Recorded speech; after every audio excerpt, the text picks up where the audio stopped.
ఇప్పుడు no cost cough syrup తో 60 రూపాయల విలువ గల ఇన్హేలర్ పూర్తిగా ఉచితం. దెబ్బకి దగ్గు జలుబు మాయం. కామారెడ్డి కలెక్టరేట్ లో నకిలీ ఐఏఎస్ హల్చల్ చేసింది. నకిలీ నియామక పత్రంతో కలెక్టరేట్ కు వెళ్లిన మహిళ అక్కడున్న అధికారులను హైరాణ పెట్టింది. తాను ఇన్ఛార్జ్ కలెక్టర్ గా వచ్చానంటూ బిల్డప్ ఇచ్చింది. భూ రికార్డులు కొలతల విభాగంలో అదనపు కలెక్టర్ గా విధుల్లో చేర్చుకోవాలని కోరింది. ఆమె వాలకం చూసి అనుమానం వచ్చింది ఉన్నతాధికారులకు. దీంతో అపాయింట్మెంట్ లెటర్ ను పరిశీలించారు. అది నకిలీ నియామక పత్రమని గుర్తించి పోలీసులకు సమాచారం ఇచ్చారు కలెక్టరేట్ అధికారులు. దీంతో నకిలీ ఐఏఎస్ ను అదుపులోకి తీసుకుని ప్రశ్నించారు పోలీసులు. ఐఏఎస్ నంటూ బిల్డప్ ఇచ్చిన మహిళను హైదరాబాద్ కు చెందిన ఇస్రత్ జహాన్ గా గుర్తించారు.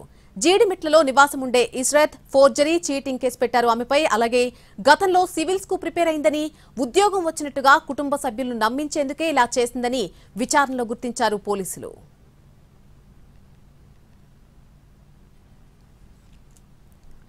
కామారెడ్డిలో ఫేక్ ఐఏఎస్ హల్చల్ అంశం రాష్ట్ర స్థాయిలో చర్చకు దారితీసింది. ఇదే అంశానికి సంబంధించి మరింత సమాచారం మా ప్రతినిధి బాలకుమార్ అందిస్తారు. తండ్రి కళ్ళల్లో ఆనందం చూడాలని ఓ మహిళ నకిలీ ఐఏఎస్ అవతారం ఎత్తింది. ఏకంగా కామారెడ్డి కలెక్టరేట్ కార్యాలయానికి వచ్చి హల్చల్ చేసింది.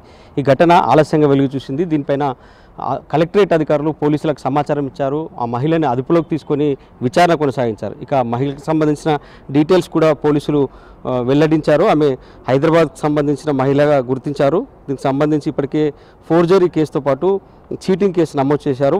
దీనిపైన ఇన్వెస్టిగేషన్ కొనసాగుతున్నట్లు కూడా పోలీసులు చెప్తున్నారు.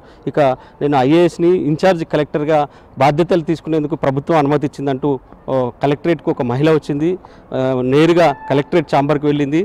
తనకు నా ఆర్డర్ కాపీ ఉంది, కామారెడ్డి కలెక్టర్ స్థానంలో తాను ఇన్ఛార్జ్ కలెక్టర్గా వచ్చానంటూ కూడా అధికారులకు ఆర్డర్ కాపీ, నకిలీ ఆర్డర్ కాపీని చూపించింది. దీంతో అధికారులు కూడా ఆర్డర్ కాపీని చూశారు. ఒకసారిగా అవాక్కయ్యారు. దీనిపైన విచారణ కూడా చేశారు. సో విచారణ చేసి పోలీసులకు సమాచారం ఇవ్వడంతో పోలీసులు కలెక్టరేట్కు చేరుకున్నారు. కామారెడ్డి ఛాంబర్ వైపు వెళ్ళి తనను ఇన్ఛార్జ్ కలెక్టర్గా నియమించారని ఉత్తర్వులను చూపించింది. హైదరాబాద్ జీడిమెట్లకు చెందిన ఇస్రత్ జహాన్ అనే మహిళ ఉత్తర్వులను ప్రభుత్వానికి పంపించామండి. పైనుంచి ఆదేశాలకు వచ్చాక తమ నిర్ణయం చెప్తామని మహిళలు సదరు మహిళకు కలెక్టరేట్ అధికారులు చెప్పడం, ఆమె ఇక్కడ నుంచి మెల్లగా ఎస్కేప్ అయ్యే ప్లాన్ చేసింది. దీంతోనే పోలీసులు రంగంలోకి దిగి మహిళని అదుపులోకి అయితే తీసుకున్నారు. పూర్తి స్థాయిలో విచారించారు. గతంలో గ్రూప్ ఎగ్జామ్స్ రాసింది చాలాసార్లు అనేది పోలీసు అధికారుల విచారణలో అయితే తేలింది. కానీ మహిళ తాను ఐఏఎస్ని అంటూ కలెక్టరేట్కి రావడం, కలెక్టరేట్ ఛాంబర్కి వెళ్ళడం, ఇక నకిలీ ఆర్డర్ కాపీతో అధికారులను హడలెత్తించడం మాత్రం తీవ్ర సంచలనం కలిగించిందని చెప్పుకోవచ్చు. ఈ ఘటనపైన అధికారులు ఇప్పటికే సీసీ ఫుటేజ్ ఆధారంగా ఆమెని అదుపులోకి తీసుకొని విచారించి వదిలేశారు. ప్రస్తుతానికైతే కేసు నమోదు చేశారు. సో కేవలం తన తండ్రి కళ్ళల్లో ఆనందం చూడాలనే లక్ష్యంతో ఇలా చేసినట్లు ఆమె తన తప్పు ఒప్పుకుందనేది పోలీసులు చెప్తున్నారు. ప్రస్తుతానికైతే ఆమె పోలీసుల అదుపులో అయితే లేదు, కానీ ఎంక్వైరీ అయితే కొనసాగుతుంది. తన తండ్రి ఆరోగ్య పరిస్థితి బాగాలేకపోవడంతో పోలీసులు కేసు నమోదు చేసి ఆమెను వదిలేశారు. ప్రస్తుతానికైతే ఎంక్వైరీ కొనసాగుతుంది.